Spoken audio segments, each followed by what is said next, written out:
Namaste, beautiful souls, friends and family, soul tribe. Welcome back to my channel. Welcome, new subscribers. This is Dr. Danny, physician astrologer. Today, we are going to go over a concept called the eclipse points. We're going to do a little bit of metaphysics, and we're going to do some announcements, and we're going to do some astrology. So this should be a pretty good presentation for y'all. How's everybody doing? This Sirius portal gateway has been really, really intense.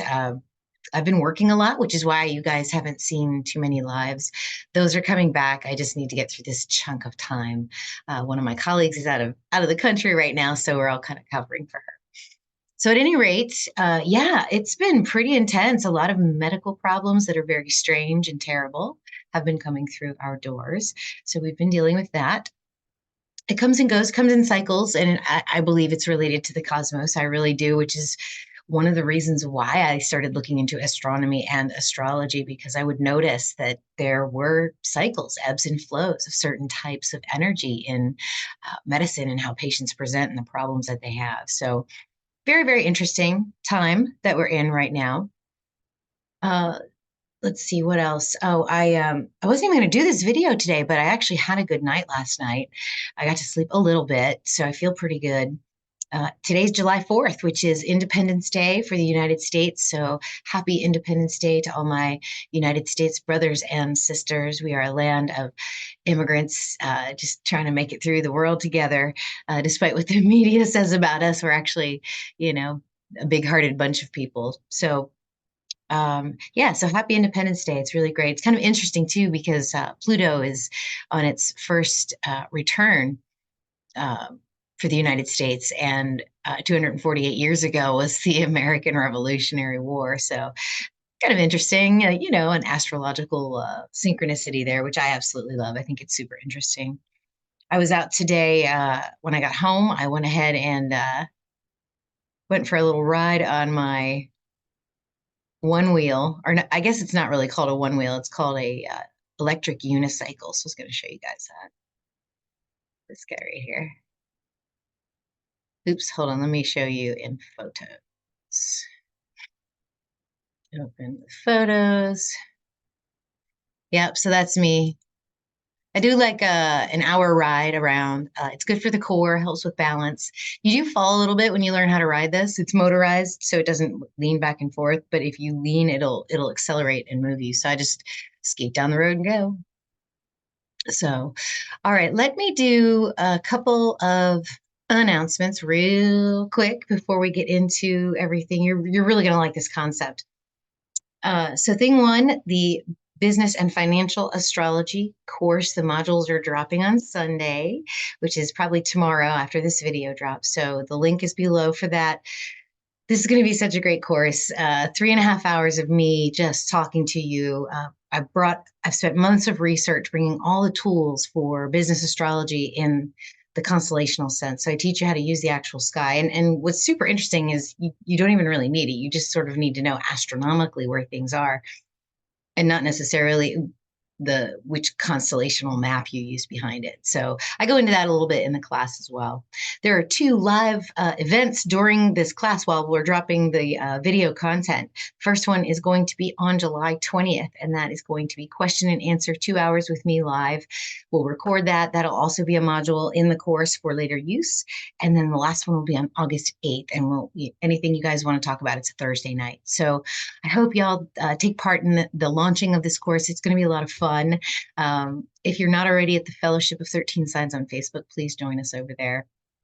Let's see what else. Oh, purpose and prosperity reading. I show you all how to do a purpose and prosperity reading. So if you're interested in learning how to do these kind of readings, that's also in the business and financial astrology course. But I do also do that reading for you. So if you want a reading like that, we go through a lot of fortune, a lot of spirit, do zodiacal releasing. It's a timing technique. Very nice reading. So those 2 links are below. I think that's all I have for right now. And then I'm going to announce another reading at the end, but it's really quick. So, all right, let's get into it then. Let's see. Here's me riding my wheel. So there's an eclipse coming. on October 2nd. And you're like, Dr. Danny, why are we talking about this eclipse right now? And the reason I want to do it is because this eclipse, when I was looking it up, oh gosh,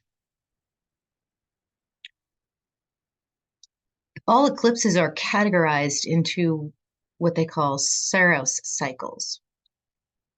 And basically, it just repeats the same position every 18 years, 11 days. So this next eclipse that's coming is Saros Cycle 144.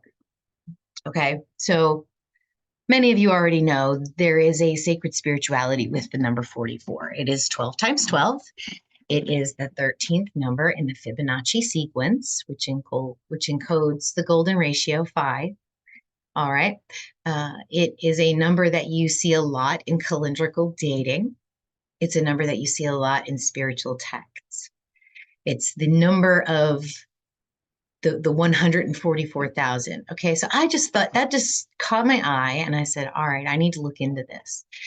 So the other thing that I found out while I was researching for the business and financial astrology course was that you can plot eclipse points on a trade chart. And I thought to myself, okay, well, if we're plotting these in the past to see if there's any correlation between eclipse points and the markets, we can probably do it in the future. And in fact, you can, and it doesn't have to be necessarily just for trading. It can be for any of the other energetic impacts that eclipses have on us. Okay. Eclipses are predictable. We can absolutely precisely predict the time to the second and the location. So we know where they are. We know when they're coming. We can look in the sky and see where they're going to be happening in terms of the constellation and the aspects that are happening. We can give you a general read. But for the most part, eclipses are super personal. So what I did is I've been analyzing the eclipse points since the last eclipse, the last 3 months. And there are energetic themes for me personally. And they are less and less impactful the farther away from the event that you get. If you read any astrology textbook on eclipse events, what you'll find is that whenever the moon hits the eclipse point degree, so whenever that new moon for the eclipse happened, when the moon repeats that particular critical degree each month before and after that eclipse, there can be energetic impacts. And there's a reason for this. This is actually a thing. This is actually a real phenomenon. I'm not making this up. So what I thought I'd do is kind of try to stretch your brains a little bit and see if you follow me on this. And if you don't, that's okay.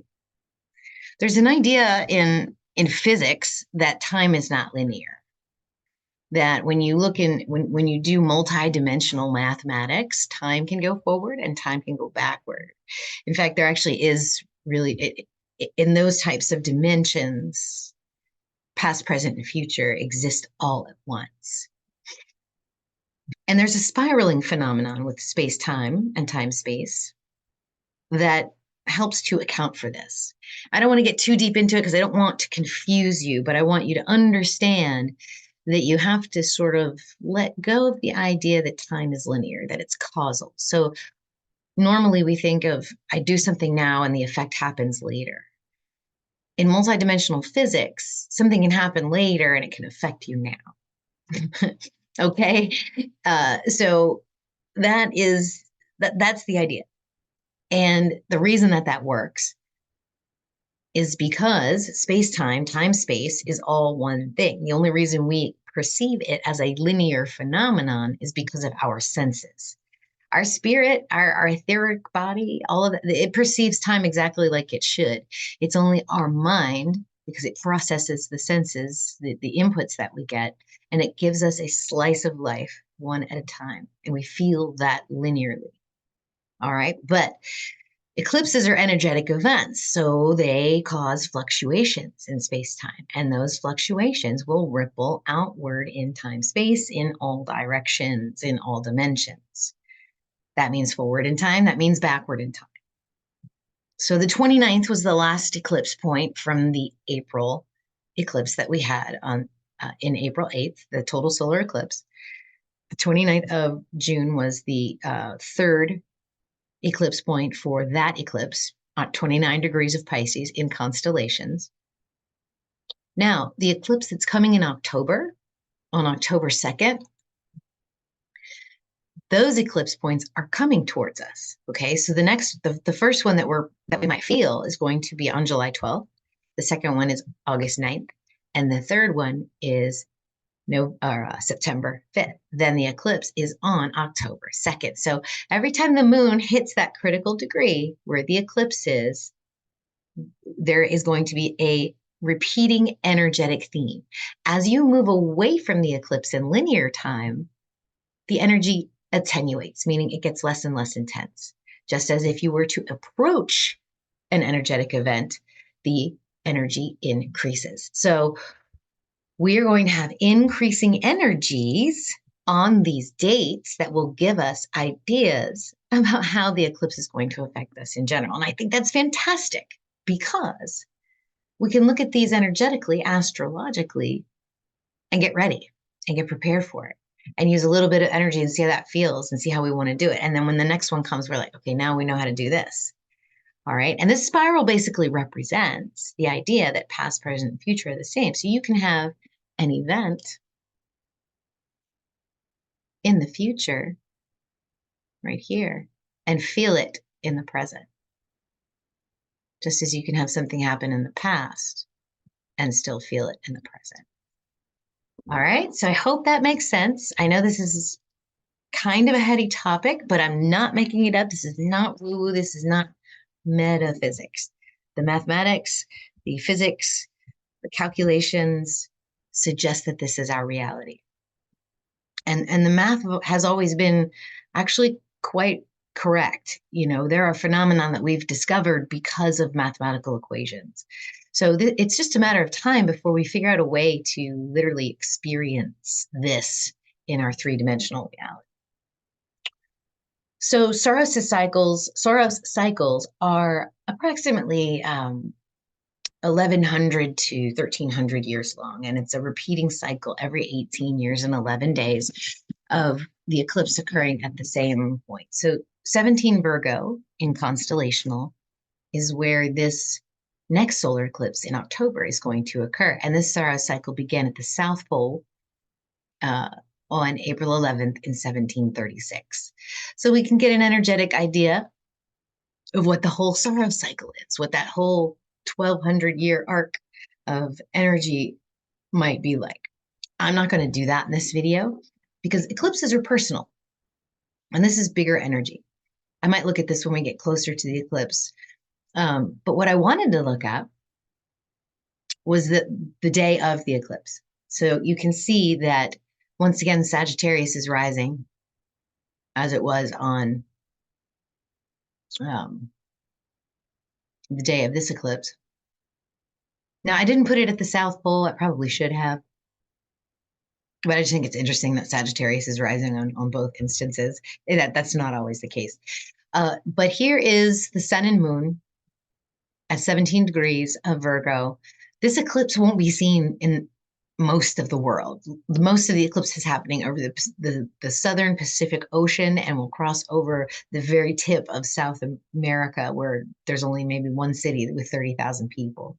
I mean, I think that's all the cities combined in that little strip of land that the eclipse is going to go over. And none of the eclipses in this particular cycle are total solar eclipses. They're all annular eclipses, meaning the moon is farther away from the earth, so you get the ring of fire instead of totality. So I hope that makes sense. And what I have done, since eclipses are so personal, I want to get personal with you guys. I'm going to use my chart. We're going to just dive into my chart and see what energetic themes are going to be present for me for this eclipse. And then we're going to look at July, August, and September and see what's going to play out for me. And I'll keep you guys updated over the next few months. And we'll be working together for sure Guys, if you like this content so far, give me a thumbs up. It lets the algorithm know that I'm an awesome content creator. If you subscribe, it'd be great too. We're just about to hit 3,000, and that would be a really nice milestone to have right around now, around this Sirius gate. So keep subscribing, keep liking the videos. If you hit notify, you'll also be notified when I go live, which will probably be well, not next week because we have a hurricane coming, but probably the week after. I'm going to resume my lives again. Okay. So let's get into this. Let's get into this. This is me in the middle of this multi-wheel chart. So this is what we call a multi-wheel chart. We basically take your natal chart and we put it on the inside, and then we take the day or the particular event and put it on the outside. So on the left here, you can see that the transiting sun will be aspecting my planets in this particular way. So it's always good to take a look at what the bigger themes are, but also where the actual eclipse is occurring. So this is super interesting. I glanced at it briefly before I jumped on. I wanted to try and do this spontaneously and organically and see if anything comes up for us. So one of the themes I'm pretty sure I'm going to be working on, the South Node's been transiting over my natal Pluto. This is a long transit. This is just sort of transformation of my habits, letting go of things in order to improve myself. All this is true. This has been happening organically anyway. You know, if you're someone that kind of sits with spirit and goes with the flow, like this energy happens to you anyway. But what is interesting is that the eclipse is right there too. So I have all this over my Pluto. So I think Pluto themes are important for me right now. I'm definitely feeling that because the current Pluto is trine my natal Pluto. And this is actually quite unusual. And the only reason that I'm getting this at almost age 50 instead of age 81 is because Pluto's in the fastest part of its orbit from our perspective. So anybody that's my age, like maybe born between 1971 and 1975, you're also experiencing a Pluto trine Pluto. And it's a rapid maturity. It's a rapid change. It's literally alchemy, turning lead into gold. You're so powerful right now that thoughts become things you can manifest very quickly. So you have to be ready, emotionally and spiritually ready for things to come at you. And I feel that like there's been tremendous change in my life since Pluto started making that aspect. So for the eclipse to hit that, this could be pretty impactful for me. This could be an inflection point in what I'm already dealing with. And also, about a month later, Pluto will go direct again and continue its trine over my natal Pluto. So Pluto themes are big for my astrology. I also have, just in general, Saturn zigzagging over my, excuse me, natal Jupiter in my 10th house. So you can see that that's kind of a big deal, trining down onto my lot of fortune, and then also trining onto my natal Saturn Lilith, which is conjunct Sirius. So yes, I did just recently have a Venus return, and Mars will be transiting through Taurus and Gemini through this whole period. So when we look at the eclipse points, it'll be interesting for me to check on that because this is where Mars is landing on that eclipse day. I don't want Mars over Lilith and Saturn to be a surprise for me that day. I don't want to find out that there's action that I have to take that I hadn't been preparing for. So this is also a very interesting trine too. We've got just in the transiting sky on the eclipse day, you have a grand trine between Mars, Venus, and Saturn. So that energy in general for everybody, but for me, it's hitting key points. It's hitting my natal Venus and Saturn and Lilith, and then my natal Jupiter series. So yeah, those are the themes I'll be working on. This could be a nice energy. There's, let's see if there's any squares. Yeah, there's a lot of squares. Sun and moon are squaring onto my natal Saturn. All right, so I have that grand trine, but then I've got this square onto my natal Saturn, Venus, and Lilith. So there's going to be transformation that has to take place, responsibilities that have to take place. It has to be, so with Lilith, there's like an instinctual, almost obsessive Plutonian type nature to her, where if things are not flowing the way that they should, she changes it, and there's no remorse for it. It's just what happens. So this is in the second house, so there could be some fluctuations with income, even action taken on my income. Who knows? Who knows? So it'll be, yeah, second, sixth, and 10th house is that grand trine falling in there for me. So it could be Ooh, it could be more responsibility, more action towards abundance, towards my purpose in life. So yeah, cool, cool. All right, let's see what else. Uh, Pluto's squaring onto my Uranus. So that you want to watch, and also onto my Chiron. Well, my natal Uranus and Mercury are in opposition anyway, and so Pluto's between those two. And so it's communicating transmissions, and how do I want to change that? How do I want to transform that? So yes, the transformative times will just not stop for me. So we'll clear that. So I would say that if I'm analyzing this chart, I would say definitely Pluto themes, definitely look at the points of that grand trine.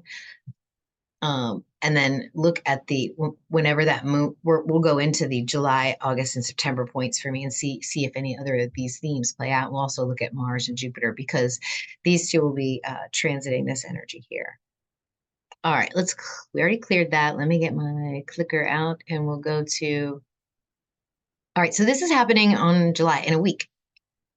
And you'll see the moon here at 17 degrees of Virgo. So that is the eclipse point. Now, mind you, these are only a couple of hours, okay, where the moon is here. It doesn't stay on this degree for like a whole day or a whole week. It's not going to be big transformational change like the eclipse is, but it can kind of give you a little looking glass into the ripple of energy. What is that going to feel like? What is that going to look like? And I keep seeing these grand trines, right? A lot of Fortune, Jupiter, and Moon just in general on that day. And it looks like it's a Merkaba kind of a day too, doesn't it?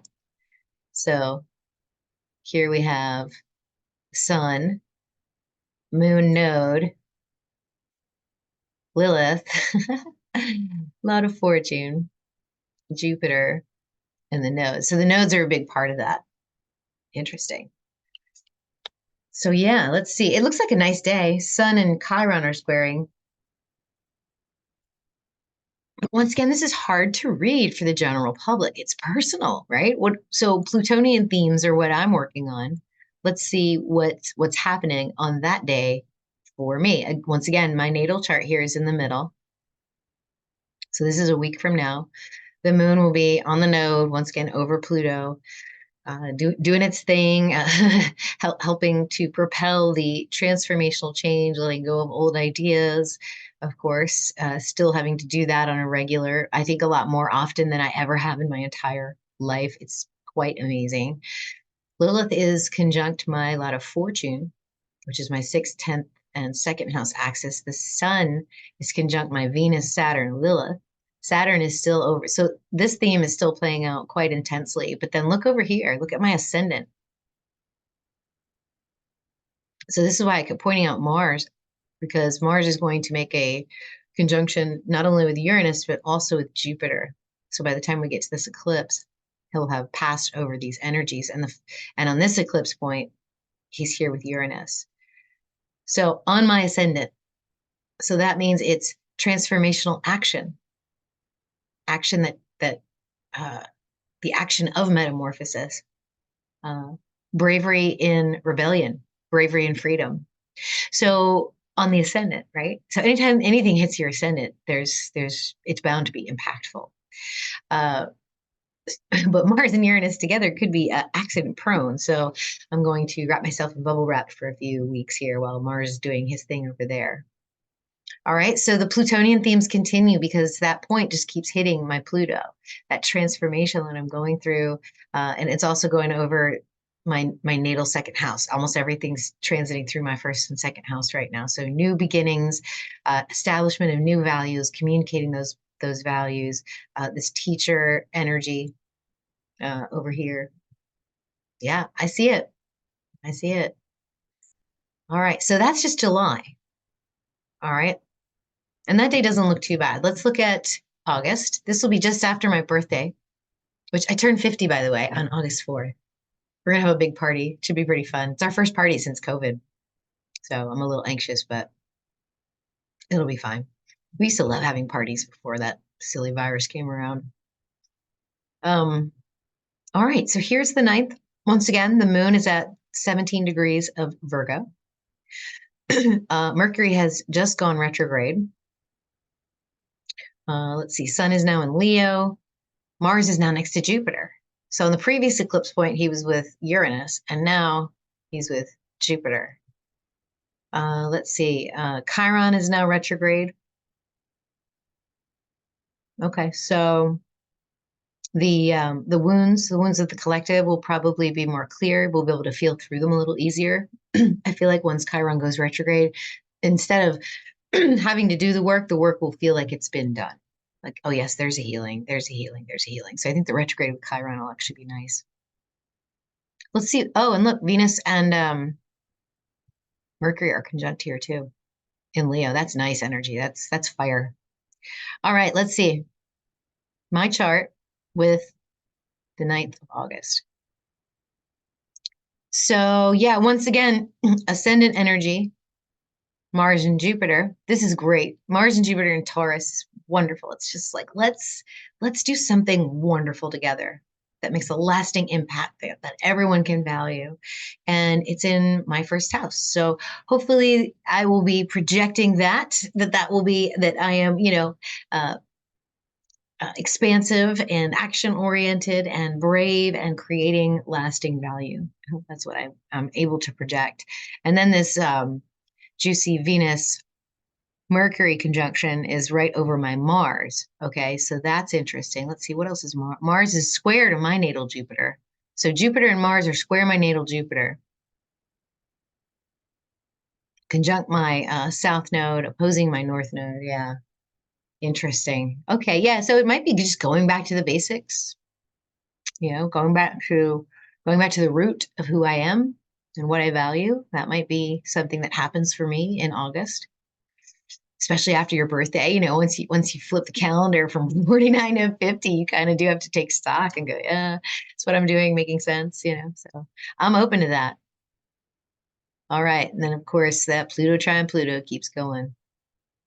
All right, and then the last point is in September. This is a month before, or 27 days before the solar eclipse. And now Venus and Moon are at 17 degrees of Virgo, conjunct the South Node, conjunct my natal Pluto. Once again, Pluto trine Pluto still happening, and Pluto square to my natal Uranus. Uranus is still hanging out, now retrograde on my ascendant. So being more unique, being more individual, hopefully will come a little bit easier. I'll feel more at ease with that. Very ambivalent. Mars is going to go into Gemini. He's going to be sort of wishy-washy over there. And then by the eclipse, we'll be right on top of that natal energy for me. So, yep, Saturn's still over there on top of my Jupiter, the teacher energy, 10th, 6th, and second house still in that grand trine energy. Cool. So you guys see how you can do this? This is very cool. Let's see. Was there anything else I wanted to show you? Nope. I think that's my presentation. Yeah, so that's really all I prepared for this.